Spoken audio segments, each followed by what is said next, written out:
ಶರಣಾರವಿಂದಗಳಲ್ಲಿ ಅಭಿವಂದಿಸಿ ತಮ್ಮೆಲ್ಲರಿಗೆ ಅನಂತ ಶರಣಾರ್ಥಿಗಳು. ಆತ್ಮೀಯರೇ, ಜಗದ್ಗುರು ಸಿದ್ಧಾರೂಢರ ಕೃಪಾಛತ್ರದಲ್ಲಿ ನಡೆದುಕೊಂಡು ಬಂದಿರುವಂತಹ 16ನೇ ವರ್ಷದ ಭಗವತ್ ಚಿಂತನ ಸಾಧನಾ ಶಿಬಿರದ ಪ್ರಸ್ತುತ ಚಿಂತನದ ವಿಷಯ ಶ್ರೀ ವಿಚಾರಸಾಗರ.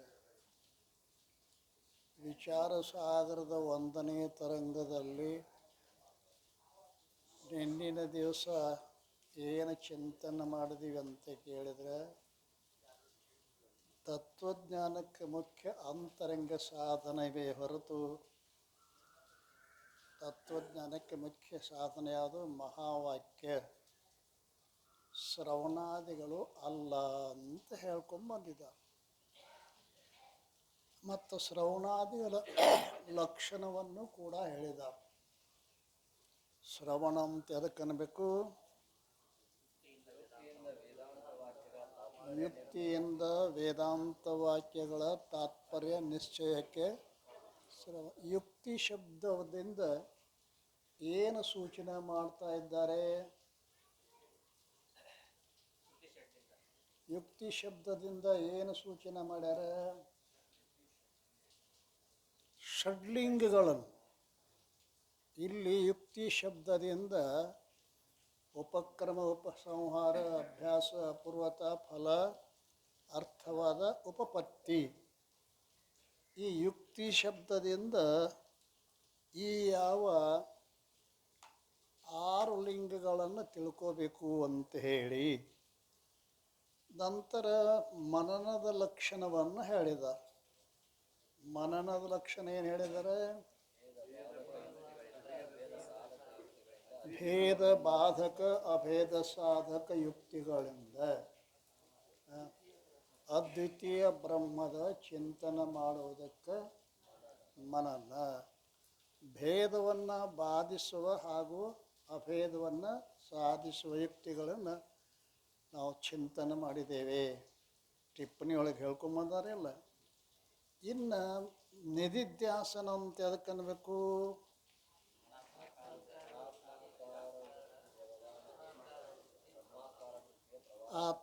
ಅನಾತ್ಮಾಕಾರ ವೃತ್ತಿಯ ವ್ಯವಧಾನರಹಿತವಾಗಿ, ಅಂದರೆ ಅನಾತ್ಮಾಕಾರ ವೃತ್ತಿಯನ್ನು ನಡವರ್ಕ ಛಿದ್ರವಾಗಗೊಡದಂತೆ ಧಾರಾಕಾರವಾಗಿ ಅನಾತ್ಮಾಕಾರ ವೃತ್ತಿಯನ್ನು ಏನು ಮಾಡಬೇಕು ಅಂತ ಕೇಳಿದರೆ, ಅದನ್ನು ರಹಿತವಾಗಿ ಬ್ರಹ್ಮಾಕಾರ ವೃತ್ತಿಯ ಸ್ಥಿತಿಗೇನಂತ ಕರೆದ್ರು?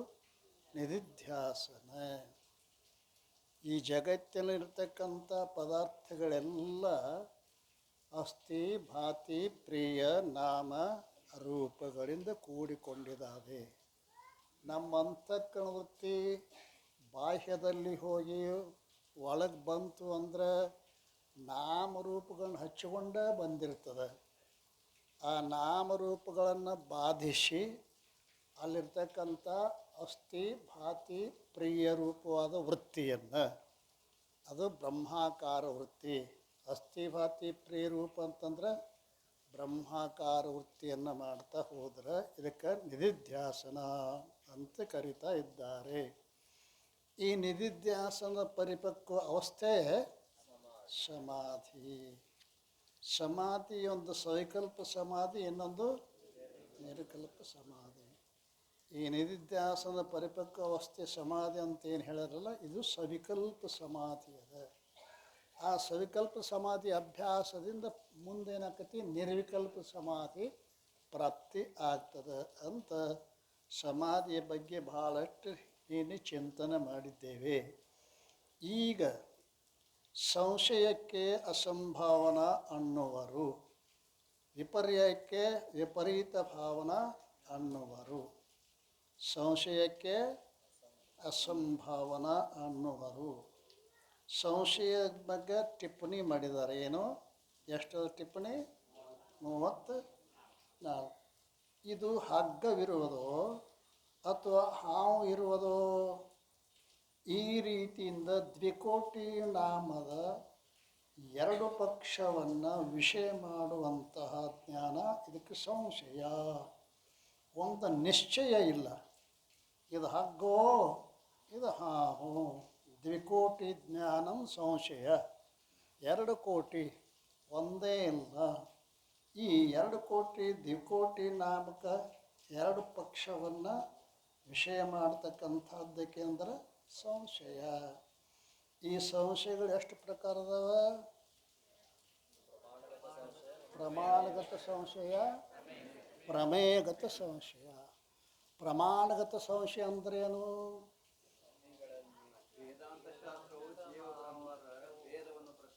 ಪ್ರಮಾಣಗಳು ಜೀವಬ್ರಹ್ಮರ ಭೇದವನ್ನು ಹೇಳುತ್ತವೆಯೋ ಅಥವಾ ಅಭೇದ? ಯಾಕಂದ್ರೆ ಕರ್ಮಕಾಂಡದಲ್ಲಿ ಉಪಾಸನಾ ಕಾಂಡದಲ್ಲಿ ಭೇದವನ್ನೇ ಪ್ರತಿಪಾದನೆ ಮಾಡಲ್ಪಟ್ಟಿದೆ. ಅದರ ಅಭಿಪ್ರಾಯ ಏನು? ಈ ರೀತಿಯಾಗಿ ಭೇದದಲ್ಲೇ ಅಭಿಪ್ರಾಯದನೋ ಅಭೇದದಲ್ಲಿ ಅಭಿಪ್ರಾಯದನೋ? ಈ ರೀತಿಯಾಗಿ ಪ್ರಮಾಣಗಳಲ್ಲಿ ಸಂಶಯ ಬಂತು ಅಂತಂದ್ರೆ ಅದಕ್ಕೆ ಪ್ರಮಾಣಗತ ಸಂಶಯ. ಪ್ರಮೇಯಗತ ಸಂಶಯ ಅಂದ್ರೇನು? ಜೀವಬ್ರಹ್ಮರ ಭೇದ ಸತ್ಯವೋ ಅಥವಾ ಅಭೇದ ಸತ್ಯವೋ? ನಮಗೆ ವ್ಯವಹಾರ ಕಾಲದಲ್ಲಿ ಜೀವ ಬ್ರಹ್ಮ ಆಗಲಿಕ್ಕೆ ಸಾಧ್ಯವೇ ಇಲ್ಲ ಅಂತ ಜೀವಬ್ರಹ್ಮರ ಭೇದ ಅದ ನಮ್ಮ ಹೃದಯದೊಳಗೆ. ಆ ಭೇದ ಸತ್ಯವೋ ಅಥವಾ ಅಭೇದ ಸತ್ಯವೋ ಅಂತ ಹೆಂಗೆ ಸಂಶಯ ಬರ್ತದಕ್ಕೆ ಅಂತಾರೆ ಪ್ರಮೇಯ. ಪ್ರಮೇಯ ಅಂದರೆ ವಿಷಯ. ವೇದಾಂತಕ್ಕೆ ವಿಷಯ ಏನು? ಜೀವಬ್ರಹ್ಮರ ಅಭೇದವೇ ವೇದಾಂತದ ವಿಷಯ.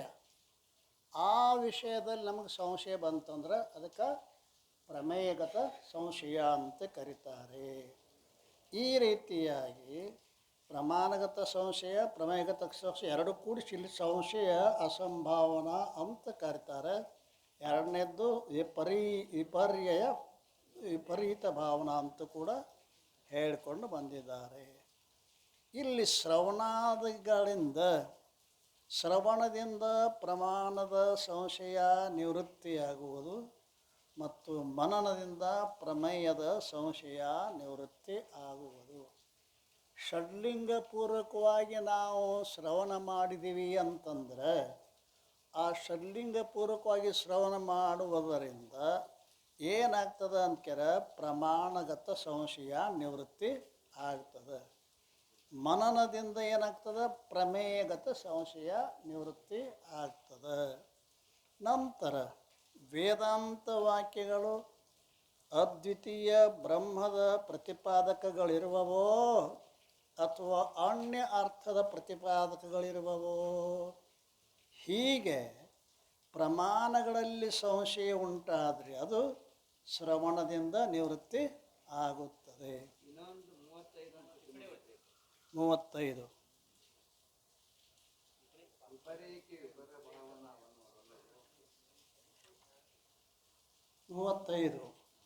ಅದು ಇದೇ ಮಾತಾಡಿದ್ವಲ್ಲ, ಇದು ಸರ್ಪವಿರುವುದು ಎಂಬ ನಿಶ್ಚಯ. ಅಂದ್ರೆ ಮೊದಲ ಸಂಶಯ, ಆಮೇಲೆ ನಿಶ್ಚಯ. ಇದು ಹಾಗೈತೋ ಏನು ಹಾವಾಯ್ತು ಅಂದರೆ ಇದು ಸಂಶಯ. ನಿಶ್ಚಯ ಯಾವುದು ಅಂತಿಕರ ಇದು ಸರ್ಪವಿರುತ್ತದೆ ಅಂತ ಈ ರೀತಿಯ ಯಾವ ಅವಿದ್ಯೆಯ ವೃತ್ತಿ ರೂಪವಿದೆಯೋ ಇದು ಭ್ರಾಂತಿ. ಇದ್ದಕ್ಕಿದ್ದಂಗೆ ತಿಳಿಲಿಲ್ಲ. ಅದು ಅಲ್ಲಿರುವುದು ರಜ್ಜು, ನೀವು ತಿಳ್ಕೊಡೋದು ಸರ್ಪ. ಸರ್ಪ ಅಂತ ನಿಶ್ಚಯ ಆಗೈತಿ ಈಗ ಅಲ್ರಿ. ಸಂಶಯ ಇಲ್ಲ ಅಲ್ರಿ, ಸಂಶಯ ಇಲ್ಲ. ಸಂಶಯ ಭ್ರಾಂತಿ ನಿಶ್ಚಯ ಭ್ರಾಂತಿ ಅಂತ ಎರಡು ಪ್ರಕಾರ ಭ್ರಾಂತಿ ಮಾಡ್ತಾರೆ ಪ್ರಭಾಕರದೊಳಗೆ. ಸಂಶಯ ಭ್ರಾಂತಿ, ನಿಶ್ಚಯ ಭ್ರಾಂತಿ. ನಿಶ್ಚಯ ಭ್ರಾಂತಿ ವಿಚಾರಕ್ಕೆ ಅವಕಾಶನೇ ಇಲ್ಲ. ಸಂಶಯ ಭ್ರಾಂತಿ ವಿಚಾರಕ್ಕೆ ಮುಖ ಮಾಡಿಕೊಡ್ತದೆ. ಸಂಶಯ ಬತ್ತಂದ್ರೆ ವಿಚಾರ ಚಾಲು ಆಕೈತಿ. ನಿಶ್ಚಯ ಈಗ ನಮಗೆ ಏನಾಗೈತಿ ಅಂದ್ಕರ ಈ ದೇಹವೇ ನಾನು ನಿಶ್ಚಯ ಆಗಿಬಿಟ್ಟೈತಿ. ಆಗೈತಿಲ್ಲ? ನಾ ಹೌದು ಅಲ್ಲೊತ್ತು ಯಾರಿಗಾರ ಇದಾಗೈತಿ ವಿಚಾರ ಉತ್ಪತ್ತಿ ಆಗೈತೇನು? ಇಲ್ಲ. ಯಾಕೆ? ಎಲ್ಲಿ ಭ್ರಮದ ನಿಶ್ಚಯ ಆಕತಿ ಅಲ್ಲಿ ನಿಶ್ಚಯದಲ್ಲಿ ವಿವೇಕಕ್ಕೆ ಅವಕಾಶ ಇಲ್ಲ. ಸಂಶಯ ಏನು ಗುರುಗಳರೇ ನೀನು ಬ್ರಹ್ಮಿದ್ದಿ ಅಂತಾರೆ, ನಮಗರ ದೇಹ ನಾನು ಅಂತನೂ ಅನುಭವದ. ಇದಕ್ಕೆ ಈ ರೀತಿಯಾಗಿ ಯಾವುದರಲ್ಲಿ ಅದು ಸರಿಯೋ ಇನ್ನು ಇದು ಸರಿಯೋ ಅಲ್ಲಿ ವಿವೇಕೋದಯ ಆಗ್ತದೆ. ಸಂಶಯ ಎಲ್ಲೈತಿ ಅಲ್ಲಿ ವಿಚಾರ. ಅವು ಹಾವು ಹಾವು ಅಂತ ಚೀರಾಡಕತ್ಯಾನ, ಹಾವು ಹಾವು ಅಂತ ಚೀರಾಡಕತ್ಯಾನ. ಬೆಳಕತ್ತಂತಂದ್ರು ಅವಾಗೇನಂತ ತಿಳ್ಕೊಂಡ, ಹಗ್ಗ ಅಂತ ತಿಳ್ಕೊಂಡ. ಈ ರೀತಿಯಾಗಿ ಹಾವಿನ ಭ್ರಾಂತಿ ಏನದ ಅಲ್ಲ, ಅದು ನಿಶ್ಚಯ ಭ್ರಾಂತಿ, ಅದು ಅವಿದ್ಯಾವೃತ್ತಿ ಇರ್ತದೆ.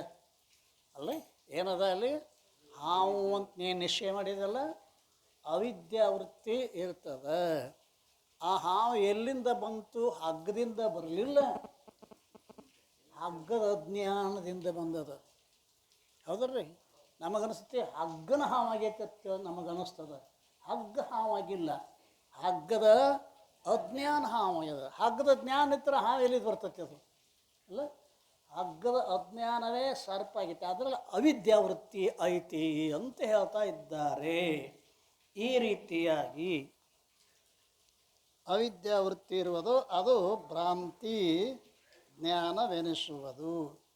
ಇದುವೇ ಏನದ ಅಂತ ಕೇಳಿದರೆ ವಿಪರ್ಯಯ ಮತ್ತು ವಿಪರೀತ ಭಾವನೆ ಎಂದು ಹೇಳಲ್ಪಡುತ್ತದೆ. ವಿಪರ್ಯ ಅಂತಾರೆ, ವಿಪರೀತ ಭಾವನಾ ಅಂತ ಕೂಡ ಕರೀತಾ ಇದ್ದಾರೆ. ವಿರುದ್ಧವಾಗಿ ನಿಶ್ಚಯ ಮಾಡೋದಕ್ಕೆ ವಿಪರೀತ ಭಾವನಾ ಅಂತ ಕರೀತಾರೆ. ವಿರುದ್ಧವಾಗಿ ನಿಶ್ಚಯ ಮಾಡೋದು. ಅಲ್ಲಿರೋದು ಹಗ್ಗ, ಇವನ ನಿಶ್ಚಯ ಏನಾಗೈತಿ ಹಾವು. ಈ ವಿರುದ್ಧವಾಗಿ ನಿಶ್ಚಯ ಮಾಡೋಕ್ಕೆ ವಿಪರ್ಯಯ, ವಿಪರೀತ ಭಾವನಾ ಎಂದು ಹೇಳಿ. ಅದಕ್ಕೆ ಜ್ಞಾನಾಧ್ಯಾಸ ಮತ್ತು ವಿಪರೀತ ಜ್ಞಾನ. ಜ್ಞಾನಾಧ್ಯಾಸ ಅರ್ಥಾಧ್ಯಾಸ ಚಂದ್ರದ ಕೇಳ್ಕೊಂಬಂದ್ರಿಲ್ಲ, ಜ್ಞಾನಾಧ್ಯಾಸ ಏನ್ರಿ? ಆ ಹಾವಿನ ಜ್ಞಾನ ಜ್ಞಾನಾಧ್ಯಾಸ, ಹಾವು ಏನತ್ತಲ್ಲ ಅದು ಅರ್ಥಾಧ್ಯಾಸ. ಈ ರೀತಿಯಾಗಿ ಇದಕ್ಕೆ ಜ್ಞಾನಾಧ್ಯಾಸ ಕೂಡ ಅಂತಾರೆ.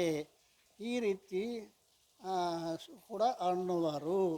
ಇಂಥ ಈ ಮಿಥ್ಯ ಅನಾತ್ಮರೂಪ ದೇಹಾದಿಗಳನ್ನು ಸತ್ಯರೂಪದಿಂದಲೂ ಮತ್ತು ಆತ್ಮರೂಪದಿಂದಲೂ ತಿಳಿಯುವ ಯಾವ ಜ್ಞಾನವಿರೋದೋ ಅದು ವಿಪರ್ಯಯವಾಗಿರುತ್ತೆ. ವಿಪರೀತ ಭಾವನೆ ಅಲ್ರಿ? ಏನು ತಿಳ್ದಾನ?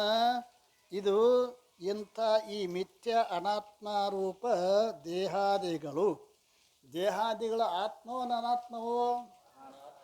ಅನಾತ್ಮವಾದ ದೇಹಾದಿಗಳಲ್ಲಿ ಆತ್ಮಬುದ್ಧಿ ಮಾಡ್ತಾ ಇದ್ದಾನೆ.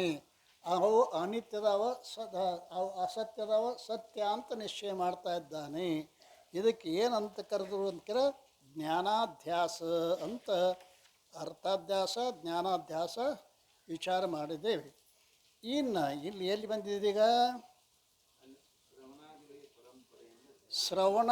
ಶ್ರವಣದಿಂದ ಪ್ರಮಾಣದ ಸಂಶಯ ನಿವೃತ್ತಿಯಾಗುವುದು. ಶ್ರವಣದಿಂದ ಪ್ರಮಾಣಗಳು ಜೀವಬ್ರಹ್ಮರಿಗೆ ಅಭೇದವನ್ನು ಹೇಳುತ್ತವೆಯೋ ಅಥವಾ ಭೇದವನ್ನು ಹೇಳುತ್ತವೆ ಅಂತ ಹಿಂಗೆ ಸಂಶಯ ಬಂದಿತ್ತಲ್ಲ, ಅದು ಶ್ರವಣದಿಂದ ಷಡ್ಲಿಂಗಪೂರ್ವಕವಾಗಿ ಶ್ರವಣ ಮಾಡುವುದರಿಂದ ನಮಗೇನಾಕತಿ? ಪ್ರಮಾಣಗತ ಸಂಶಯ ನಿಶ್ಚಯ, ಸಂಶಯವು ನಿವೃತ್ತಿಯಾಗುತ್ತದೆ. ಮತ್ತು ಮನನದಿಂದ ಪ್ರಮೇಯಗತ ಸಂಶಯ. ಅಂದ್ರೆ ಪ್ರಮೇಯಗತ ಸಂಶಯ ಅಂದರೆ ಜೀವಬ್ರಹ್ಮರಲ್ಲಿ ಭೇದ ಐತೋ ಅಥವಾ ಅಭೇದ ಐತೋ ಹಿಂಗೆ ತಿಳ್ಕೊಂಡ್ರೆ ಪ್ರಮೇಯಗತ ಸಂಶಯ, ಅದು ಮನನದಿಂದ ನಿವೃತ್ತಿ ಆಗ್ತದೆ. ವೇದಾಂತ ವಾಕ್ಯಗಳು ಅದ್ವಿತೀಯ ಬ್ರಹ್ಮದ ಪ್ರತಿಪಾದಕ ಇರುವವೋ ಅಥವಾ ಅನ್ಯ ಅರ್ಥದ ಪ್ರತಿಪಾದಕ ಇರುವವೋ. ವೇದಾಂತ ವಾಕ್ಯಗಳು ವೇದದ ಅಂತ್ಯಭಾಗದಲ್ಲಿರ್ತಕ್ಕಂಥ ಉಪನಿಷತ್ತುಗಳಿಗೆ ವೇದಾಂತ ಅಂತ ಕರೀತಾರೆ. ಆ ವೇದಾಂತ ವಾಕ್ಯಗಳು ಅದ್ವಿತೀಯ ಬ್ರಹ್ಮದ ಪ್ರತಿಪಾದಕ ಇರುವವೋ ಅಥವಾ ಅನ್ಯ ಅರ್ಥದ ಪ್ರತಿಪಾದಕ ಇರುವವೋ. ಅನ್ಯ ಅರ್ಥ ಅಂದಾಗ ಭೇದ ಅಂತ ತಿಳ್ಕೊಬೇಕಾಗ್ತೈತಲ್ಲ. ಹೀಗೆ ಪ್ರಮಾಣದಲ್ಲಿ ಸಂಶಯ ಉಂಟಾದರೆ ಅದು ಶ್ರವಣದಿಂದ ನಿವೃತ್ತಿ ಆಗುತ್ತದೆ. ಪ್ರಮಾಣದಲ್ಲಿ ಸಂಶಯ ಆದರೆ ಅದಕ್ಕೇನಂತಾರೆ? ಪ್ರಮಾಣಗತ ಸಂಶಯ, ಅದು ಶ್ರವಣದಿಂದ ನಿವೃತ್ತಿ ಆಗುತ್ತದೆ. ಟಿಪ್ಪಣಿ ಎಷ್ಟದ ಇದು? 36. ವೇದದ ಅಂತ್ಯಭಾಗವಾಗಿರುವ ಯಾವ ಉಪನಿಷತ್ತು ಅಥವಾ ವೇದದ ಅಂತ ಅಂದರೆ ನಿರ್ಣಯವು ಯಾವುದರಲ್ಲಿ ಇರುವುದೋ ಅಂಥ ಸೂತ್ರ ಭಾಷ್ಯ ರೂಪವಾದ ಉತ್ತರ ಮೀಮಾಂಸಾ ಶಾಸ್ತ್ರ ಏನೈತಲ್ಲ ಅದು ವೇದಾಂತ. ಆ ಉಪನಿಷತ್ತುಗಳ ಸಾರವನ್ನೇ ಭಾಷ್ಯ ರೂಪದಿಂದ ಬರೆದಿದ್ದಾರೆ ಯಾರು? ಶಂಕರಾಚಾರ್ಯರು. ಅವುಗಳಿಗೂ ಕೂಡ ಸೂತ್ರ ಭಾಷ್ಯ ರೂಪವಾದ ಉತ್ತರ ಮೀಮಾಂಸಾ ಏನದ ಆ ಶಾಸ್ತ್ರ ಕೂಡ ವೇದಾಂತ ವೇದಾಂತ ಅಂತ ಹೇಳಲ್ಪಡ್ತದೆ. ಈ ರೀತಿಯಾಗಿ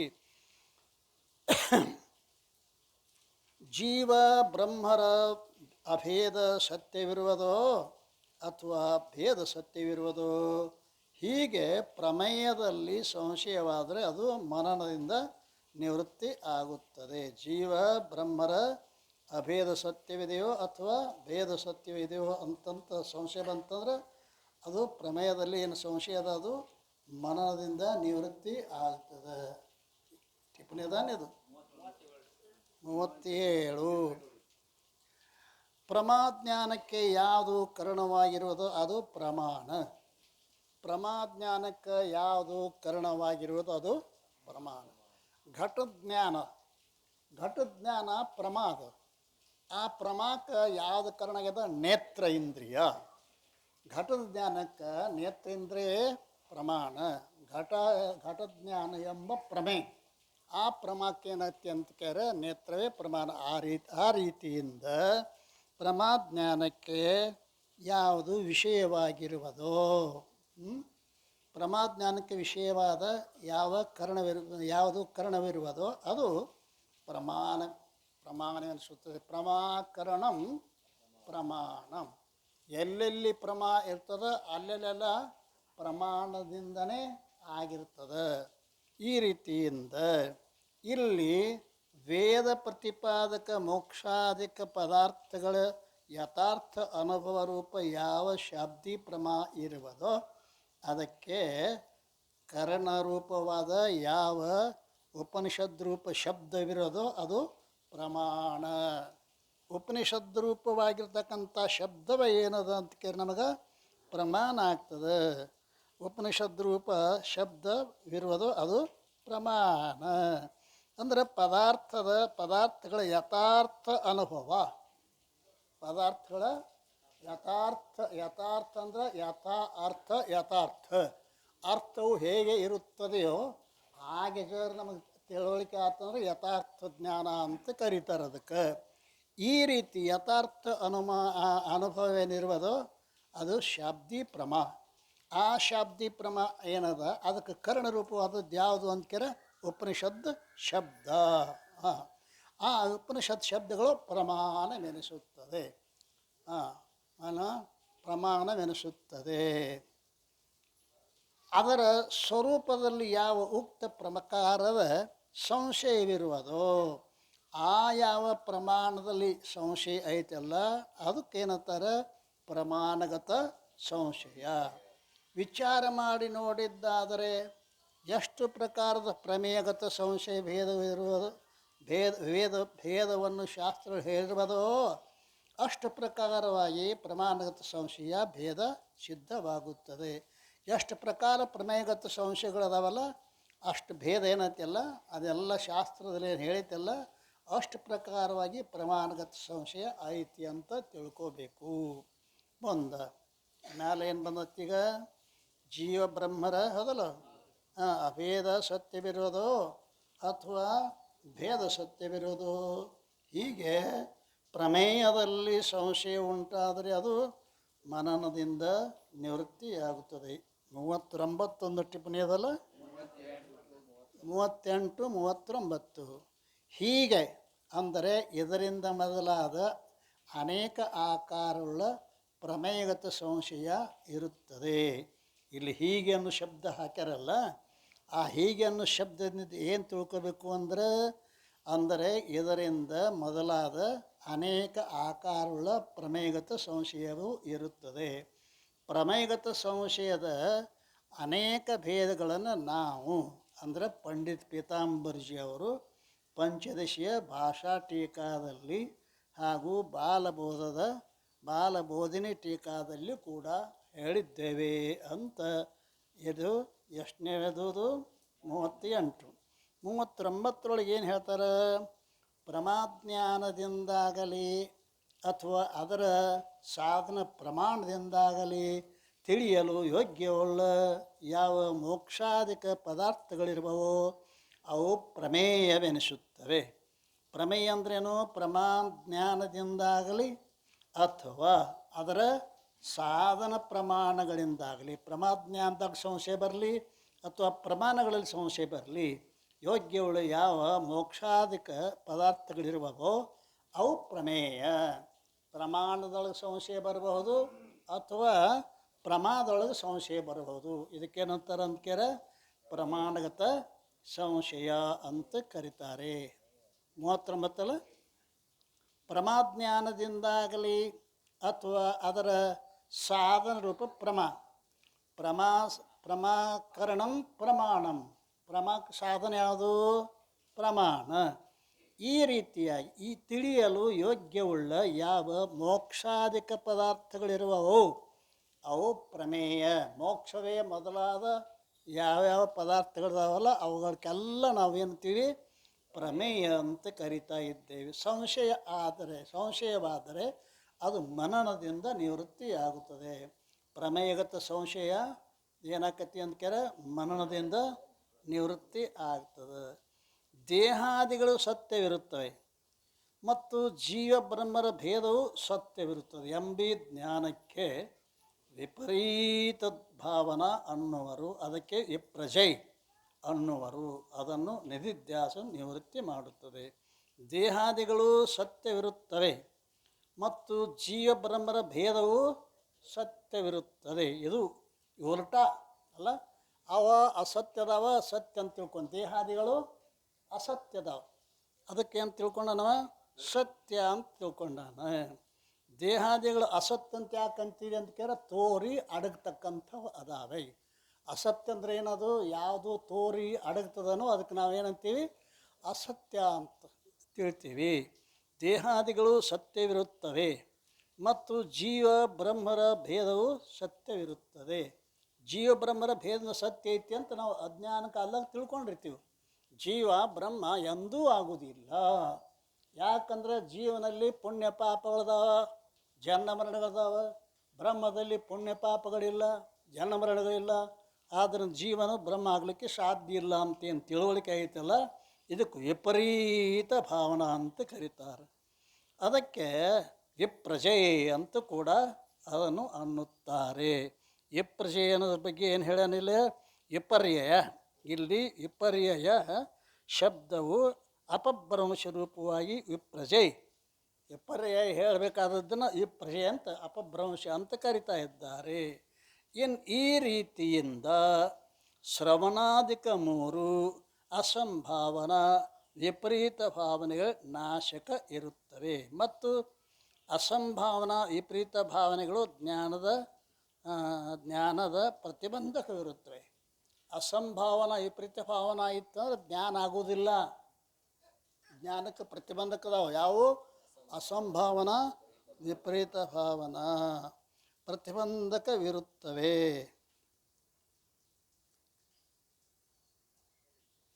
ದೇಹಾದಿಗಳು ಸತ್ಯವಿರವು ಮತ್ತು ವಿಪರೀತ ಭಾವನಾ ಅನ್ನುವರು. ಅದಕ್ಕೆ ವಿಪ್ರಜೆ ಅನ್ನುತ್ತಾರೆ. ಅದನ್ನು ನಿಧಿಧ್ಯಾಸ ನಿವೃತ್ತಿ ಮಾಡಿಕೊಳ್ಳಬೇಕು. ಈ ರೀತಿಯಾಗಿ ಶ್ರವಣಾದಿಕ 3 ಅಸಂಭಾವನಾ ವಿಪರೀತ ಭಾವನಾ ನಾಶಕವಿರುತ್ತವೆ ಮತ್ತು ಅಸಂಭಾವನಾ ವಿಪರೀತ ಭಾವನೆಗಳು ಜ್ಞಾನಕ್ಕೆ ಪ್ರತಿಬಂಧಕವಿರುತ್ತವೆ. ಆದ್ದರಿಂದ ಜ್ಞಾನದ ಯಾವ ಪ್ರತಿಬಂಧಕವಿರುವುದೋ ಅದರ ನಾಶದ್ವಾರ ಶ್ರವಣಾದಿಗಳು ಜ್ಞಾನದ ಹೇತು ಎಂದು ಹೇಳಿದೆ. ಸಾಕ್ಷಾತ್ ಹೇತು ಅಲ್ಲ. ಜ್ಞಾನಕ್ಕೆ ಸಾಕ್ಷಾತ್ ಹೇತು ಶ್ರವಣಾದಿಗಳಲ್ಲ. ಜ್ಞಾನಕ್ಕೆ ಸಾಕ್ಷಾತ್ ಹೇತು ಯಾವುದು? ಮಹಾವಾಕ್ಯ ಅದಲ್ಲ. ಜ್ಞಾನಕ್ಕೆ ಸಾಕ್ಷಾತ್ ಸಾಧನ ಮಹಾವಾಕ್ಯ. ಮಹಾವಾಕ್ಯ ತಿಳಿಲಾರ್ದನ ಏನಾಗೋದಿಲ್ಲ ನಮಗೆ? ಜ್ಞಾನ ಆಗುವುದಿಲ್ಲ. ಈ ರೀತಿಯಾಗಿ ಇನ್ನು ಅವಾಂತರ ವಾಕ್ಯಕ್ಕೆ ಪರೋಕ್ಷ ಜ್ಞಾನದ ಮತ್ತು ಮಹಾವಾಕ್ಯಕ್ಕೆ ಅಪರೋಕ್ಷ ಜ್ಞಾನದ ಕಾರಣತ್ವ. ವೇದಗಳಲ್ಲಿ 2 ಪ್ರಕಾರದ ವಾಕ್ಯಗಳು ಅದಾವೆ. ಒಂದು ಅವಾಂತರ ವಾಕ್ಯ, ಇನ್ನೊಂದು ಮಹಾವಾಕ್ಯ ಅಂತ ಎರಡು ಪ್ರಕಾರ ಅದಾವೆ. ಜ್ಞಾನದ ಸಾಕ್ಷಾತ್ ಸಾಧನವು ಶ್ರೋತ್ರ ಸಂಬಂಧಿ ವೇದಾಂತ ವಾಕ್ಯಗಳಿರುತ್ತವೆ. ಆ ವೇದಾಂತ ವಾಕ್ಯಗಳು ಎರಡು ಪ್ರಕಾರ ಇರುತ್ತವೆ. ಸಾಕ್ಷಾತ್ ಜ್ಞಾನದ ಸಾಕ್ಷಾತ್ ಸಾಧನವು ಶ್ರೋತ್ರ ಸಂಬಂಧಿ ಏನು ವೇದಾಂತ ವಾಕ್ಯಗಳು ಪುಸ್ತಕದಾಗಿದ್ದು ಜ್ಞಾನಕ್ಕೆ ಸಾಧನ ಆಗಂಗಿಲ್ಲ, ಶ್ರೋತ್ರಕ್ಕೆ ಸಂಬಂಧ ಆದಾಗ. ಹೌದಲ್ಲ? ಮತ್ತು ಪುಸ್ತಕದಾದಲ್ಲ ವೇದಾಂತ ವಾಕ್ಯಗಳು. ಆ ವಾಕ್ಯಗಳು ಗುರುಮುಖದಿಂದ ನಮ್ಮ ಶ್ರೋತ್ರಕ್ಕೆ ಏನು ಶ್ರವಣ ಸಂಬಂಧ ಆಗ್ತವೆ, ಅದು ಜ್ಞಾನಕ್ಕೆ ಕಾರಣ ಆಗ್ತದೆ. ಸಾಕ್ಷಾತ್ ಸಾಧನ ಶ್ರೋತ್ರ ಸಂಬಂಧಿಯಾದ ವೇದಾಂತ ವಾಕ್ಯಗಳಿರ್ತವೆ. ಆ ವೇದಾಂತ ವಾಕ್ಯಗಳು ಎರಡು ಪ್ರಕಾರವಿರುತ್ತವೆ. ಆ ವೇದಾಂತ ವಾಕ್ಯಗಳು ಎರಡು ಪ್ರಕಾರ ಇರುತ್ತವೆ. 41. ಹೇಗೆ ನೇತ್ರದಲ್ಲಿ ಹಾಕಿರುವ ಯಾವ ಅಂಜನವಿರುವುದೋ ಅದು ನೇತ್ರರೋಗದ ನಿವೃತ್ತಿ ದ್ವಾರ ಸೂರ್ಯನ ದರ್ಶನಕ್ಕೆ ಸಾಧನವಿರುವುದು, ಸಾಕ್ಷಾತ್ ಅಲ್ಲ. ಸೂರ್ಯ ದರ್ಶನಕ್ಕೆ ಸಾಕ್ಷಾತ್ ಸಾಧನ ನೇತ್ರವಿರುವುದು ಅಲ್ಲ. ಒಂದು ಸಾಕ್ಷಾತ್ ಸಾಧನ, ಒಂದು ಪರಂಪರೆ ಸಾಧನ ಅಂತ ಕರೀತಾ ಇದ್ದಾರಲ್ಲ. ಸಾಕ್ಷಾತ್ ಸಾಧನ ಇಲ್ಲಿ ಏನು ಹೇಳ್ತಾನೆ? ನೇತ್ರದಲ್ಲಿ ಹಾಕಿರುವ ಯಾವ ಅಂಜನವಿರುವುದೋ, ನೇತ್ರ ಪರಿ ಬಂದಾಗ ಅವು ನೇತ್ರ ಸೂರ್ಯನ ಪ್ರಕಾಶನ ಕಾಣಿಸೋದಕ್ಕೆ ಅಸಂಭವ.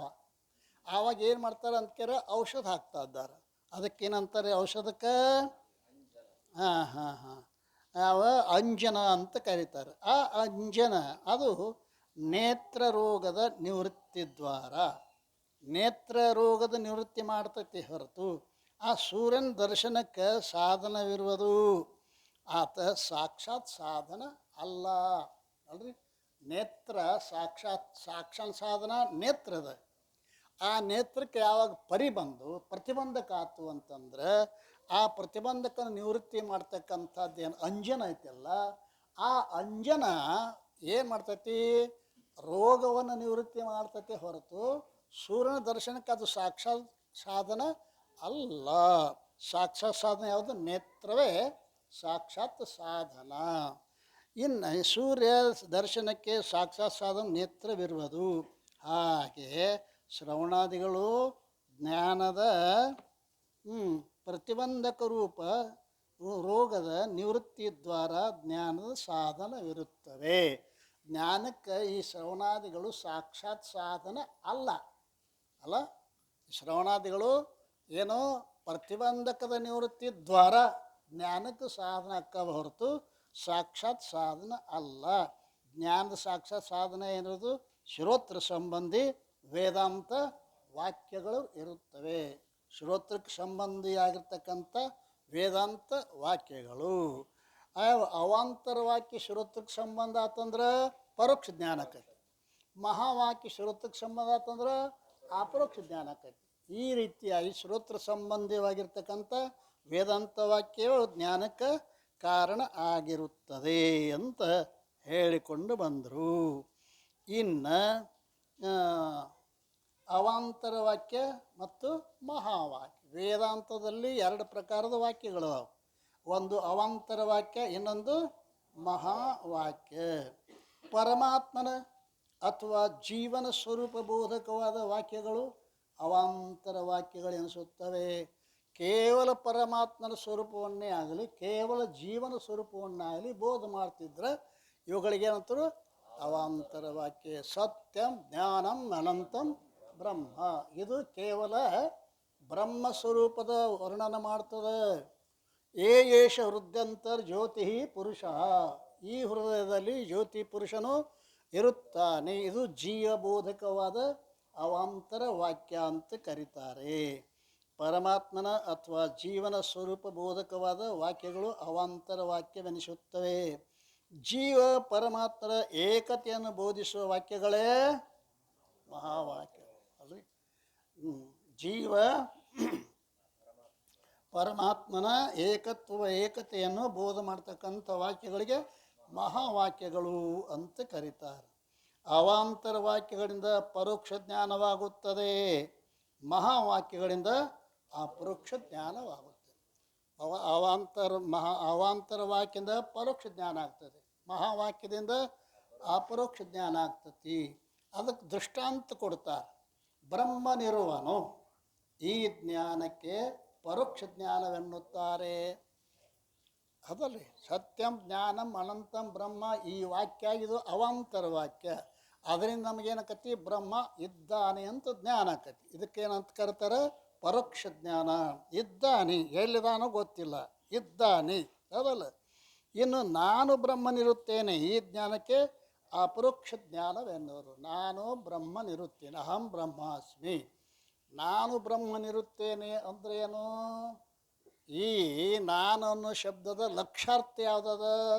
ತ್ವಂಪದದ ಲಕ್ಷಾರ್ಥ ರೂಪವಾದ ಕೂಟಸ್ಥ, ತತ್ಪದ ಲಕ್ಷಾರ್ಥವಾದ ಬ್ರಹ್ಮ. ಈ ಕೂಟಸ್ಥನೇ ಬ್ರಹ್ಮನಿದ್ದಾನೆ ಅಂತ ಅರ್ಥ ವಿನಃ ಈ ನಾನು ಅನ್ನೋದಾಗ ಈ ವಾಚ್ಯಾರ್ಥ ತಗೋಬಾರ್ದು. ಅರೆ, ಈ ಹಸಿ ಹಣ ಹೆಂಗೆ ಬ್ರಹ್ಮ ಆಕತ್ರಿ? ಇದು ಅದಲ್ಲ, ಈ ಶರೀರ ಬ್ರಹ್ಮ ಆಕತಿ. ಇದು ಹೆಣ ಹುಗಿತಾರೆ ನಾಳೆ, ಇದು ಬ್ರಹ್ಮ ಆಗೋದಿಲ್ಲ. ಯಾವುದು ಬ್ರಹ್ಮ ಆಗ್ತತಿ? ಅಧಿಷ್ಠಾನವಾದ ಕೂಟಸ್ಥೇತನೆ ಏನೈತಲ್ಲ, ಅದು ಬ್ರಹ್ಮ ಆಗುತ್ತದೆ ಅಂತ. ಈ ರೀತಿಯಾಗಿ ನಾನು ಬ್ರಹ್ಮನಿರುತ್ತೇನೆ, ಈ ಜ್ಞಾನಕ್ಕೆ ಅಪರೋಕ್ಷ ಜ್ಞಾನವೆನ್ನುತ್ತಾರೆ. ನೀನು ಬ್ರಹ್ಮನಿದ್ದಿ ಎಂದು ಸದ್ಗುರು ನುಡಿದ ವಾಕ್ಯವಿರೋದು, ಅದು ಶ್ರೋತೃನ ಕಿವಿಗೆ ಸಂಬಂಧವಾದ ಕೂಡಲೇ ನಾನು ಬ್ರಹ್ಮನಿರುತ್ತೇನೆ ಹೀಗೆಂದು ಶ್ರೋತೃಗೆ ಅಪರೋಕ್ಷ ಜ್ಞಾನ ಆಗುತ್ತದೆ. ನೀನು ಬ್ರಹ್ಮನ ಇದ್ದೀಯ ಅಂತ ಗುರುಗಳ ವಾಕ್ಯ ನಮ್ಮ ಶ್ರೋತ್ರಕ್ಕೆ ಸಂಬಂಧ ಆಗಬೇಕದು. ಅಲ್ರಿ, ಅವರೆಲ್ಲ ಹೇಳಿರ್ತಾರೆ. ಈ ಕಿವುಡ್ರಿರ್ತಾರಲ್ಲ, ಕಿವುಡ್ರಿ ಗುರುಗಳು ಹೇಳ್ತಾರೆ, ಕರೆ ಸಂಬಂಧ ಆಕತ್ತೆ ಕಿವಿಗೆ. ಆ ಯಾವನಿಗೆ ಶ್ರೋತೃವಿಗೆ ಏನದನಲ್ಲ, ಇವನ ಕಿವಿಗೆ ಸಂಬಂಧವಾದ ಕೂಡಲೇ ನಾನು ಬ್ರಹ್ಮನಿರುತ್ತೇನೆ ಹೀಗೆಂದು ಶ್ರೋತೃಗೆ ಅಪರೋಕ್ಷ ಜ್ಞಾನ ಆಗ್ತದೆ. ಇನ್ನು ಅದಲ್ಲ, ಅಪರೋಕ್ಷ ಜ್ಞಾನವಾಗುತ್ತದೆ. ಮತ್ತು ಶ್ರೋತೃವಿನ ಕಿವಿಗೆ ವಾಕ್ಯವು ಸಂಬಂಧವಾಗದ ಹೊರತು ಜ್ಞಾನ ಆಗುವುದಿಲ್ಲ. ಅಲ್ಲ, ವಾಕ್ಯಗಳು ಅದಾವ, ಪುಸ್ತಕದಾಗ ಅದಾವ. ಆ ಪುಸ್ತಕದಿದ್ದು ನಮಗೆ ಜ್ಞಾನಕ್ಕೆ ಹೇತು ಆಕ್ಕವನು ವಾಕ್ಯಗಳು ಇಲ್ಲ. ಅವು ಗುರುಮುಖದಿಂದ ಬಂದು ನಮ್ಮ ಶ್ರೋತ್ರಕ್ಕೆ ಸಂಬಂಧ ಆದಾಗ ಮಾತ್ರ ಅವು ಜ್ಞಾನಕ್ಕೆ ಹೇತು ಆಗ್ತವೆ. ಆದ್ದರಿಂದ ಶ್ರೋತ್ರ ಸಂಬಂಧಿಯಾದ ವಾಕ್ಯವೇ ಜ್ಞಾನಕ್ಕೆ ಕಾರಣವಿರುತ್ತದೆ. ಶ್ರೋತ್ರಕ್ಕೆ ಸಂಬಂಧಿಯಾಗಿರ್ತಕ್ಕಂಥ ವಾಕ್ಯವೇ ಜ್ಞಾನಕ್ಕೆ ಕಾರಣ. ಶ್ರೋತ್ರ ಸಂಬಂಧಿಯಾದ ಅವಾಂತರ ವಾಕ್ಯವು ಪರೋಕ್ಷ ಜ್ಞಾನಕ್ಕೆ ಕಾರಣ ಆಗ್ತದೆ. ಶ್ರೋತ್ರ ಬ್ರಹ್ಮ ಅದಾನಪ್ಪ ಅಂತ ಹೇಳಿದ್ರು. ಅದಾನಂತ ಹೇಳಿದಾಗ ನಾವು ಏನು ತಿಳ್ಕೊಂಡ್ವಿ? ಇದ್ದಾನೆ ಅಂತ ತಿಳ್ಕೊಂಡು ಒಂದು ಆವರಣ ನಾಶ ಆಗ್ತದೆ. ಯಾವುದು? ಅಸತ್ವಾಪಾದಕ. ಇಲ್ಲ ಅಂತ ತಿಳ್ಕೊಂಡಿದ್ದೀವಲ್ಲ, ಇದ್ದಾನೆ ಅಂತ ಹೇಳುವುದರಿಂದ ಇಲ್ಲಂತ ಹೇಳೋದಕ್ಕನ ಅಸತ್ವಾಪಾದಕ ಅಂತ ಕರೆ. ಅಸತ್ತ ಆಪಾದಕ, ಇಲ್ಲದಿರುವುದನ್ನು ಸಂಪಾದನೆ ಮಾಡೋದಕ್ಕೆ ಅಸತ್ತ ಆಪಾದಕ ಅಂತ ಕರೀತಾರೆ. ಈ ರೀತಿಯಾಗಿ ಶ್ರೋತ್ರ ಸಂಬಂಧಿಯಾದ ಅವಾಂತರ ವಾಕ್ಯವು ಪರೋಕ್ಷ ಜ್ಞಾನಕ್ಕೆ ಕಾರಣವಾಗುತ್ತೆ. ಮತ್ತು ಶ್ರೋತ್ರ ಸಂಬಂಧಿಯಾದ ಮಹಾವಾಕ್ಯ ಅಪರೋಕ್ಷ ಜ್ಞಾನಕ್ಕೆ ಕಾರಣವಾಗುತ್ತದೆ. ಮಹಾವಾಕ್ಯದ ಸರ್ವರಿಗೂ ಅಪರೋಕ್ಷ ಜ್ಞಾನವಾಗುತ್ತದೆ, ಪರೋಕ್ಷ ಜ್ಞಾನ ಆಗುವುದಿಲ್ಲ. ಆ ಶ್ರೋತ್ರ ಮಹಾವಾಕ್ಯ ಶ್ರೋತ್ರಕ್ಕೆ ಸಂಬಂಧ ಆದರೆ ನೀನು ಬ್ರಹ್ಮನಿದ್ದೀಯ ಅಂತಂದಾಗ ನಾನು ಬ್ರಹ್ಮನಿದ್ದೇನೆ ಅಂತ ಏನು ಜ್ಞಾನ ಆಕತ್ತಲ್ಲ, ಇದು ಅಪರೋಕ್ಷ.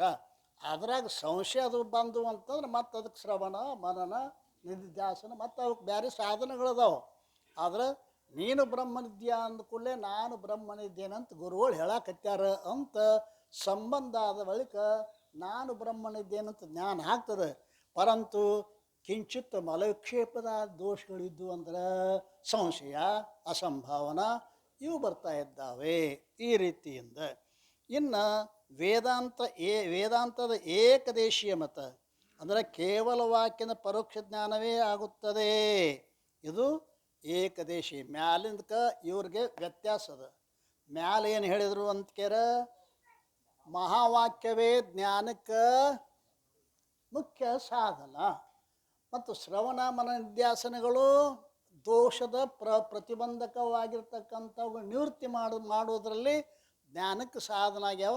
ನೇರವಾಗಿ ಜ್ಞಾನಕ್ಕೆ ಶ್ರವಣ ಯಾವುವು ಮಹಾವಾಕ್ಯ ಸಾಧನ ಐತೆ ಹೊರತು ಇವೇನು ಉಳಿದುದೇನು ಸಾಧನ ಆಗೋದಿಲ್ಲ. ಈಗ ಇವ ಏನು ಹೇಳ್ತಾನೆ, ಇವ ಅದಕ್ಕೆ ವಿರುದ್ಧವಾಗಿ ಹೇಳ್ತಾ ಇದ್ದಾನೆ. ಏನು? ಶ್ರವಣ ಮನನ ನಿಧಿಧ್ಯಾಸನ ಸಹಿತವಾದ ವಾಕ್ಯದಿಂದ ಅಪರೋಕ್ಷ ಜ್ಞಾನವಾಗುವುದು ಕೇವಲ ವಾಕ್ಯದಿಂದ ಪರೋಕ್ಷ ಜ್ಞಾನವೇ ಆಗುತ್ತದೆ.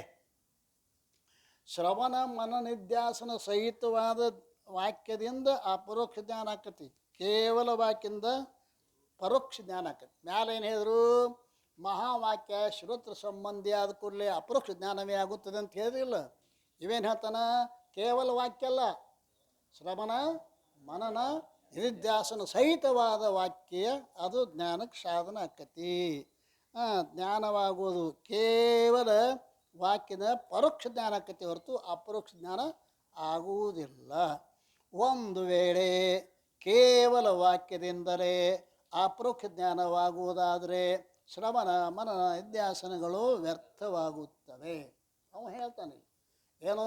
ನೀವು ಕೇವಲ ವಾಕ್ಯದಿಂದ ಅಪರೋಕ್ಷ ಜ್ಞಾನ ಆಕತಿ ಅಂತ ಹೇಳಿದ್ರಿ ಅಂದ್ರೆ ಶ್ರವಣ ಮನನ ನಿಧ್ಯಾಸನಗಳು ವ್ಯರ್ಥ ಆಕ್ಕವಲ್ಲ ಅಂತ ಇವಂತಾನೆ. ಅವ್ರೇನು ಹೇಳಿದ್ರೆ ವ್ಯರ್ಥ ಆಗೋದಿಲ್ಲಪ್ಪ, ಅವು ಅಸಂಭಾವನಾ ವಿಪರೀತ ಭಾವನಾ ನಿವೃತ್ತಿ ದ್ವಾರ ಅವು ಜ್ಞಾನಕ್ಕೆ ಪರಂಪರೆ ಸಾಧನಕ್ಕೆ ಹೊರತು ಸಾಕ್ಷಾತ್ ಸಾಧನ ಅಲ್ಲ. ಇವ ಏನು ಹೇಳ್ತಾನೆ? ಶ್ರವಣ ಮನನ ನಿಧ್ಯಾಸನ ಸಹಿತ ವಾಕ್ಯ ಇದ್ರೆ ಅದಕ್ಕೇನಕತಿ? ಜ್ಞಾನಕ್ಕೆ ಸಾಧನ ಆಕತಿ ಅಂತ ಇವನ ಅಭಿಪ್ರಾಯ. ಒಂದು ವೇಳೆ ಕೇವಲ ವಾಕ್ಯದಿಂದಲೇ ಅಪರೋಕ್ಷ ಜ್ಞಾನವಾಗುವುದಾದರೆ ಶ್ರವಣ ಮನನ ನಿಧ್ಯಾಸಗಳು ವ್ಯರ್ಥವಾಗುತ್ತವೆ. ಯದ್ಯಪಿ ಸಿದ್ಧಾಂತದಲ್ಲಿ ನೀವು ಹಿಂಗೆ ಹೇಳ್ಬೋದು, ಅವ್ರು ತಕರಾರು ಮಾಡ್ತಾನೆ ಇವ. ನೀವು ಹಿಂಗೆ ಹೇಳ್ಬೋದು, ಸಿದ್ಧಾಂತಿಗಳು ನೀವು ಹಿಂಗೆ ಹೇಳ್ಬೋದು, ಮತದಲ್ಲಿ ಕೇವಲ ವಾಕ್ಯದ ಅಪರೋಕ್ಷ ಜ್ಞಾನವಾಗುವುದು ಮತ್ತು ಶ್ರವಣಾದಿಗಳಿಂದ ಅಸಂಭಾವನ ವಿಪರೀತ ಭಾವನ ನಾಶವಾಗುವುದು, ಆದ್ದರಿಂದ ಶ್ರವಣಾದಿಗಳು ವ್ಯರ್ಥ ಆಗುವುದಿಲ್ಲ ಅಂತ ನೀವು ಹಿಂಗೆ ಹೇಳಬಹುದು. ಹೌದಲ್ರಿ? ಅದಕ್ಕೆ ಅಮ ಅಂತ ತಥಾಪಿ ಹಿಂಗೆ ಹೇಳೋದು ಸರಿಯಲ್ಲ. ಯಾಕಂದ್ರೆ ಯಾವ ವಸ್ತುನ ಪ್ರತ್ಯಕ್ಷ ಜ್ಞಾನವಾಗುವುದೋ ಅದರಲ್ಲಿ ಅಸಂಭಾವನ ವಿಪರೀತ ಭಾವನ ಯಾರಿಗೂ ಆಗುವುದೇ ಇಲ್ಲ ಅಲ್ರಿ. ಯಾರಿಗೆ ಪ್ರತ್ಯಕ್ಷ ಜ್ಞಾನವಾಗುವುದು, ಯಾವ ವಸ್ತುವಿನ ಪ್ರತ್ಯಕ್ಷ ಜ್ಞಾನವಾಗುವುದು ಅದರಲ್ಲಿ ಅಸಂಭಾವನ ವಿಪರೀತ ಭಾವನ ಯಾರಿಗೂ ಆಗುವುದಿಲ್ಲ ಅಂತ ಇವನ ಅಭಿಪ್ರಾಯ ಅಲ್ರಿ. ಅಪರೋಕ್ಷ ಆ ಜ್ಞಾನ ಆದರೂ ಕೂಡ ಸಂಶಯ ಭಾವನ ಬರುವುದು ಅದಲ್ಲ, ಬರೋದು ನಿಶ್ಚಯ ಅದ. ಅದಕ್ಕೆ ಮುಂದೆ 6ನೇ ತರಂಗದಾಗ ಬರ್ಚುನ ಕತೆ ಹೇಳಿದ್ದಾರೆ ಅಲ್ಲ. ಬರ್ಚು ಅಂತ ಮಂತ್ರಿ ಇದ್ದ. ಆ ಮಂತ್ರಿ ಮೇಲೆ ರಾಜ ಭಾಳ ಪ್ರೀತಿ ಇದ್ದ. ಬರ್ಚಿನ ಮೇಲೆ ಮಂತ್ರಿ ಬಹಳ ಪ್ರೀತಿ ಇದ್ದ. ಉಳಿದ ಮಂತ್ರಿಗಳು ಏನು ಮಾಡಿದರು? ಈ ಬರ್ಚುನ ಮ್ಯಾಗ ಪ್ರೀತಿ ಅದಾರ, ಇವನು ಹ್ಯಾಂಗಾರ ಮಾಡಿ ಇಲ್ಲ ಮಾಡಿದ್ವಿ ಅಂದ್ರೆ ಪ್ರಧಾನಮಂತ್ರಿ ಪಾಟ್ ನಮಗೆ ಬರ್ತದೆ ಅಂಥೇಳಿ ಸುಳ್ಳು ಸುದ್ದಿ ತೊಗೊಂಡು ಬಂದು ರಾಜ ಅಂತೆ. ಅನ್ಯ ರಾಜ್ಯದವರು ನಮ್ಮ ರಾಜ್ಯದಲ್ಲಿ ಬಂದು ಬಂಡಾಯ ಮಾಡಕತ್ತಾರೆ. ಹಾಗಾರೆ ಅವನ ರಾಜ ಅನ್ನೋದು ಹಂಗಾರ ಆ ಅನ್ಯ ರಾಜ್ಯದವ್ರನ್ನ ನೀವು ಬಂಡಾಯ ಮಾಡಕತ್ತಾರ, ಹೋಗಿ ಅವ್ರನ್ನ ನಾಶ ಮಾಡಿರಿ ಅಂದ. ಅಲ್ರಿ, ಏನಾರು ಬಹುಮಾನ ಕೊಡ್ಬೇಕಾದ್ರೆ ಬರ್ಚಿ ಕೊಡ್ತೀರಿ, ಸಾಯಕ್ಕೆ ನಮ್ಮನ್ನ ಕಳಿಸ್ತೀರಿ ಅಂದವ ಮಂತ್ರಿಗಳು. ಹಂಗಾರೆ ಬರ್ಚಿಗೆ ಕರೆದ್ರು, ನೀ ಹೋಗಪ್ಪ ಅಲ್ಲೇನು ಬಂಡಾಯ ಮಾಡಕತ್ತಾರಂತ. ಅವ್ರು ಹೋಗಿ ಅವ್ರನ್ನೇನು ಮಾಡು, ಸದೆಬಡೆ. ಇವು ಹಾದ ಅಲ್ಲೇ ಇಲ್ಲ ಯಾರೂ ಇಲ್ಲ ಮತ್ತು ಅಂದ ಬಳಕ ಅದಾರ ಅಂತಂದ್ರೆ ಇದು ಮಂತ್ರಿಗಳದ್ದು ತಿಪುರಿ ಅಂತ ಗೊತ್ತಾತ ಅವನಿಗೆ ಅಲ್ಲ. ಇಂತಹ ಮಂತ್ರಿಗಳು ಇರೋದರಿಂದ ಅಲ್ಲಿ ಯಾಕೆ ಹೋಗ್ಬೇಕು? ಅವನಿಗೆ ವೈರಾಗ್ಯ ಬಂತು.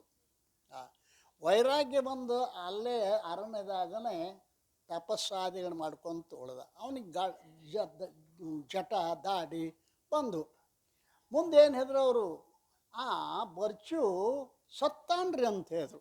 ಅವ್ರು ಕೂಡ ಯುದ್ಧ ಮಾಡೋಕ್ಕೆ ಹೋಗಿ ಸತ್ತ ಅನ್ನೋದು ಅವ್ರ ವಾಕ್ಯದಿಂದ ನಂಬಿದವ. ನಂಬಿ ಏನು ಮಾಡಿದ, ಅಕಸ್ಮಾತ್ ರಾಜ ಕುದುರೆ ಮೇಲೆ ಹತ್ತಿಕೊಂಡು ಆ ಅರಣ್ಯದ ಕಡೆ ಹೋದಾಗ ಸಾಕ್ಷಾತ್ ಬರ್ಚು ರಾಜ ಬಂದ್ಕೊಳ್ಳಿ ಪ್ರೀತಿ ಮನುಷ್ಯ ಅಂಥೇಳಿ ರಾಜ ಅಂತ ಎದುರಿಗೆ ಬಂದ. ಅವ್ನು ನೋಡಿದ ಕೂಡಲೇ ಪಿಶಾಚಾಗ್ಯಾನ ಅಂತ ಬಂತು ನೋಡ. ಇವ ಬರ್ಚುವಲ್ಲ ಪಿಶಾಚಾಗ್ಯಾನ. ಯಾಕೆ? ಆ ಭೇದವಾದಿ ಪಾಮರ ಪುರುಷದ ಸಂಘದಿಂದ ಈ ರೀತಿ ಅಂದ್ರೆ ಏನು, ಅಪರೋಕ್ಷಾದ ವಸ್ತುವಿನಲ್ಲಿನೂ ಕೂಡ ಸಂಶಯ ಬರುವುದು ಸಂಭವಿಸುತ್ತದೆ ಅಂತ ಅವು ಸಿದ್ಧಾಂತ ಇದು. ಇವ ಹಂಗಲ್ಲ. ಶ್ರವಣ ಮನನ ನಿಧ್ಯಾಸನ ಸಹಿತವಾದ ವಾಕ್ಯದಿಂದ ಜ್ಞಾನಕತಿ, ಕೇವಲ ವಾಕ್ಯದಿಂದ ಪರೋಕ್ಷ ಜ್ಞಾನಕತಿ. ಶ್ರವಣ ಮನ ನಿಧ್ಯಾಸನ ಸಹಿತ ವಾಕ್ಯದಿಂದ ಅಪರೋಕ್ಷ ಜ್ಞಾನ ಆಗ್ತದೆ ಅಂತ ಇವನ ಅಭಿಪ್ರಾಯ. ಅದಕ್ಕೆ ನೀವೇನಾದರೂ ಹಿಂಗೆ ಹೇಳ್ಬೋದು ಏನಂತ ನಮ್ಮ ಯದ್ಯಪಿ ಸಿದ್ಧಾಂತ ಮತದಲ್ಲಿ ಕೇವಲ ವಾಕ್ಯದಿಂದ ಅಪರೋಕ್ಷ ಜ್ಞಾನ ಆಕತಿ ಮತ್ತು ಶ್ರವಣಾದಿಗಳಿಂದ ಅಸಂಭಾವನ ವಿಪರೀತ ಭಾವನಾಶಕವು ಅಂತ ಹಿಂಗೆ, ಆದ್ದರಿಂದ ಶ್ರವಣಾದಿ ವ್ಯರ್ಥ ಆಗುವುದಿಲ್ಲ ಅಂತ ನೀವು ಹಿಂಗೆ ಹೇಳಬಹುದು. ತಥಾಪಿ ಅದಕ್ಕಾದರೂ ಕೂಡ ಯಾವ ವಸ್ತುವಿನ ಪ್ರತ್ಯಕ್ಷ ಜ್ಞಾನವಾಗುವುದೋ ಅದರಲ್ಲಿ ಅಸಂಭಾವನಾ ವಿಪರೀತ ಭಾವನ ಯಾರಿಗೂ ಬರುವುದೇ ಇಲ್ಲ. ಮ್ಯಾಲ ನೋಟಕ್ಕೆ ಒಂದು ಹೌದು ಅನ್ನಿಸ್ತದೆ, ಹೌದಲ್ರಿ? ಪ್ರತ್ಯಕ್ಷ ಜ್ಞಾನ ಆದ ಬಳಿಕ ಅದ್ರಾಗ ಸಂಶಯ ಹಂಗೆ ಬರ್ತೈತಪ್ಪ ಅಂತಂತ ನಾವು ಅಲ್ಲ. ಅಪರೋಕ್ಷ ಜ್ಞಾನವ ಯಾಕೆ ಸಂಶಯ ಬರ್ತೈತಿ ಅದಕ್ಕೆರ ಕಿಂಚಿತ್ ಮಲವಿಕ್ಷೇಪದ ದೋಷಗಳು ಅದಕ್ಕೆಲ್ಲ ಕಾರಣಗಳು ನಮ್ಮಲ್ಲಿ ಅದಲ್ಲ. ಸಂಶಯ ಯಾಕೆ ಬರ್ತೈತಿ? ಅಪರೋಕ್ಷವಾಗಿ ಗುರುಗಳು ಹೇಳಿದರೂ ಕೂಡ ಸಂಶಯ ಬರುತ್ತೆ. ಯಾಕೆ ಸಂಶಯ ಬರ್ತೈತಿ ಅಂತಕ್ಯಾರ ಇಲ್ಲಿ ಕಿಂಚಿತ್ ಮಲವಿಕ್ಷೇಪ ದೋಷಗಳು ಇರುವುದರಿಂದ. ಅಪರೋಕ್ಷ ಜ್ಞಾನವಾದಿಯ ಸಿದ್ಧಾಂತದಲ್ಲಿ ತತ್ವಮಸಿ ಆಗುವುದೇ ತತ್ವಮಸಿ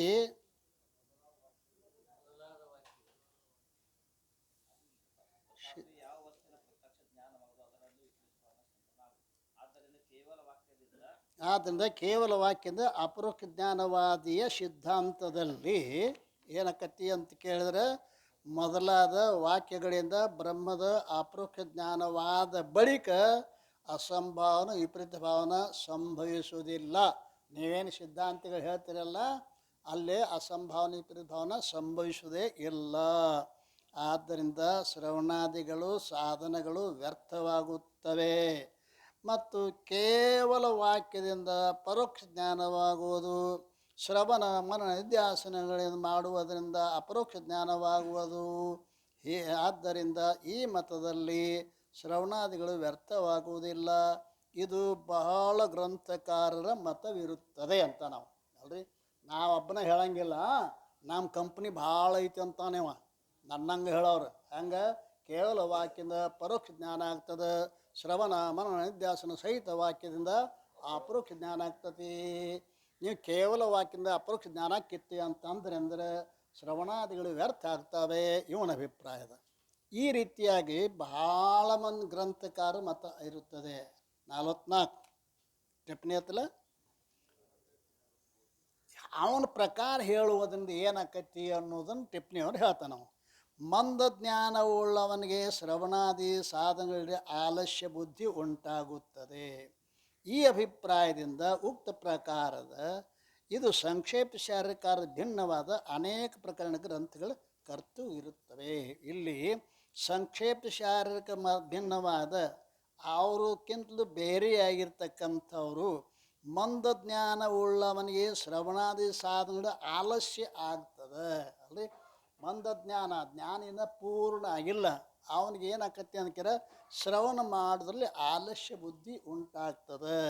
ಈ ಅಭಿಪ್ರಾಯದಿಂದ ಉಕ್ತ ಪ್ರಕಾರ ಇದು ಸಂಕ್ಷೇಪ ಶಾರೀರಿಕದಿಂದ ಭಿನ್ನವಾದ ಅನೇಕ ಪ್ರಕರಣ ಗ್ರಂಥಗಳ ಕರ್ತೃವಾಗಿರುವುದು ಅಂತ ಇಲ್ಲಿ ಸಂಕ್ಷೇಪ ಶಾರೀರಿಕನ ಬಿಟ್ಟು ಭಿನ್ನವಾಗಿರ್ತಕ್ಕಂಥವ್ರ ಮತ ಈ ರೀತಿಯಾಗಿ ಐತೆ. ತಥಾಪಿ ಹೀಗಿದ್ದರೂ ಈ ಮತವು ಸಮೀಚೀನವಿರುವುದಿಲ್ಲ.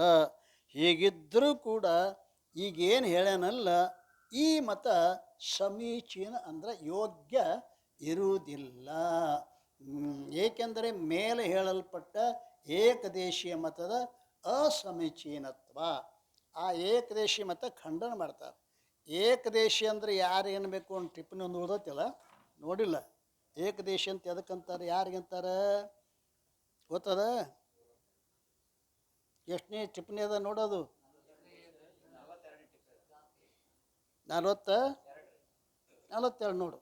ಸಿದ್ಧಾಂತದ ಏಕದೇಶವನ್ನು ಆಶ್ರಯ ಮಾಡಿಕೊಂಡು, ಏಕದೇಶಿ ಅಂದ್ರೆ ಅವ್ರು ಹೆಂಗಿರ್ತಾರೆ?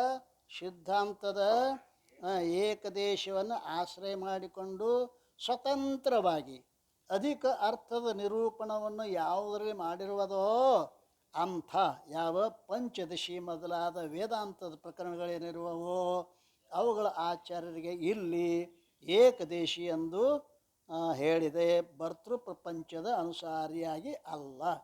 ಇಲ್ಲಿ ಯಾರು ಅಂತಕ್ಯಾರ ಪಂಚದಶಿಕಾರರು ವಿದ್ಯಾರಣ್ಯರೂ ಕೂಡ ಏಕದೇಶಿವಾದಿಗಳು. ಯಾಕಂದ್ರೆ ಅವರು ಸಿದ್ಧಾಂತದ ಕೆಲವುಗಳನ್ನು ತೆಗೆದುಕೊಂಡು ತಮ್ಮ ಸ್ವಂತ ಸ್ವಂತ ಶಬ್ದಗಳಿಂದ ಏನು ವಿಶೇಷವಾಗಿ ನಿರೂಪಣೆ ಮಾಡ್ಯಾರಲ್ಲ, ಇಂಥವ್ರಿಗೆ ಏಕದೇಶಿ ಅಂತ ಕರೀತಾರೆ. ಇಂಥ ಏಕದೇಶಿವಾದ ಸರಿ ಇಲ್ಲ ಅಂತ ಹೇಳೋರು ಅದಾರ. ಅದು ಭಾಳದ, ಅದನ್ನು ನಾಳಿನ ದಿವಸ ಚಿಂತನೆ ಮಾಡೋಣ. ಸದ್ಗುರುನಾಥ ಮಹಾರಾಜ ಕಿ